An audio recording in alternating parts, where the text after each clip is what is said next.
Nasikia roho iliyochukua mwili wako, iliyochukua cha kuchukua, leo Bwana ametengua hizo ishara zao katika jina la Yesu.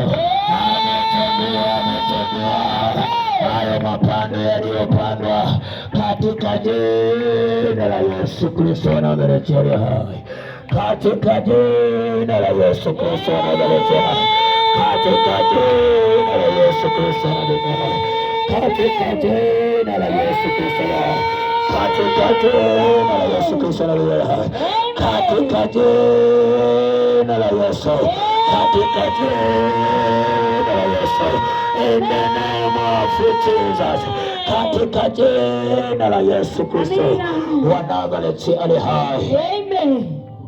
Hallelujah. Hallelujah. Mpigie Yesu makofi hapo ulipo. Hebu kubali kumpigia Yesu makofi hapo ulipo.